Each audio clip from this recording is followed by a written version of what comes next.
예, 오늘 전국적으로 개학을 했습니다. 우리 학생과 학부모님들 이제 새로운 신학기의 시작을 잘 해주시기 바랍니다. 그런데 전국 2,700여 개 초등학교에서 늘봄학교도 시행됩니다. 현장 분위기는 학부모님들은 기대 반 우려 반, 그리고 학교는 우려 분위기가 역력합니다. 교사들에게 업무를 전가한다는 우려가 커지고 있고 시도별 참여학교 수의 격차가 발생하는 등 부실 운영에 대한 교원단체들의 지적이 많습니다. 정부가 현장과 대화를 좀 적극적으로 해야 되고 잘 살펴서 해결하고 보완해야 될 과제를 빨리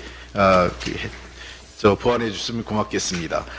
민주당은 늘봄학교 시행으로 학교와 학부모, 우리 아이들이 혼란을 겪지 않도록 상황을 면밀히 챙기고 부족한 부분은 입법을 통해 적극적으로 해결해 나가겠습니다. 대한민국의 과학기술이 이제 중국에게도 추월당했습니다. 지난 29일 정부가 발표한 2022년도 기술수준 평가 결과에 따르면 국가적 핵심 과학기술 11대 분야에서 우리나라 기술 수준이 처음으로 중국에 역전됐습니다.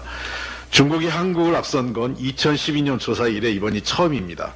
AI 경쟁력은 중국에 크게 뒤졌고 우주항공, 해양, 양자, 로봇, 모빌리티 분야는 5개국 가운데 꼴찌입니다. 과학기술계는 이미 이러한 일을 예상했다는 듯 올 것이 왔다라는 평가입니다. 중국은 매년 10% 이상씩 R&D 투자액을 늘려왔습니다. 2022년 중국의 R&D 총 예산액은 2016년 대비 약 46% 이상 증가했습니다. 세계 주요국들 대부분이 R&D 투자액을 늘리고 있는데 오로지 우리나라만 거꾸로 삭감을 했습니다.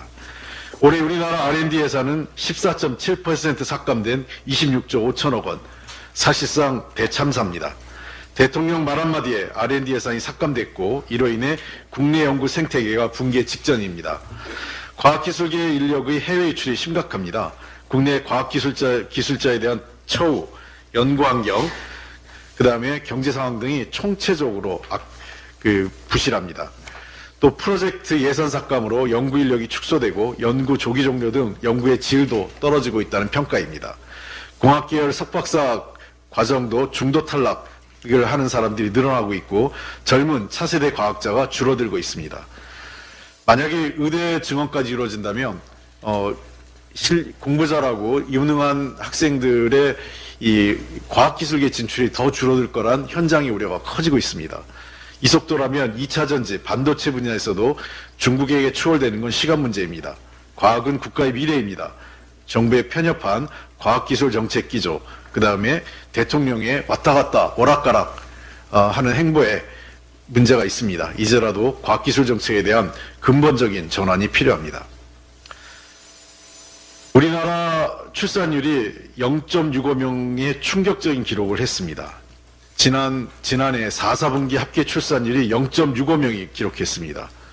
이렇게 간다면 올해 세계 최초로 연간 0.6명대 출산율은 거의 기정사실화된 것입니다. 우리는 이미 세계 최저 출생국입니다. 그나마 지난해 겨우 연간 합계 출산율이 0.72명인데요. 이것은 전쟁 중인 우크라이나와 비슷한 상황입니다. 정부가 혼인율을 근거로 출산율이 2026년에는 반등해서 2030년 0.82명에 이를 것이라는 매우 안일한 전망을 내놓고 있습니다. 그러나 혼인율 역시 심각합니다. 혼인 건수가 10년 새 40% 줄었고 2030 세대가 혼인하지 않는 이유 1순위는 결혼자금 부담입니다. 이미 제가 지난 2월 19일 최고위에서 저출생의 원인은 불평등이며 불평등 완화를 위한 특단의 대책을 촉구한 바 있습니다. 특히 소득과 자산의 불평등이 저출생의 가장 큰 원인이라 지목되고 있습니다. 최근 통계청 발표에 따르면 계층 간 소득 불평등이 더욱 심화됐고 소득 상위 20%가 지출을 8% 늘리는 동안 하위 20%는 지출이 1.6% 줄었습니다. 쓸 돈이 없는 것입니다. 고금리, 고물가의 고통 속에 서민들의 그리고 중산층의 허리띠가 갈수록 졸라맬 수밖에 없는 상황입니다.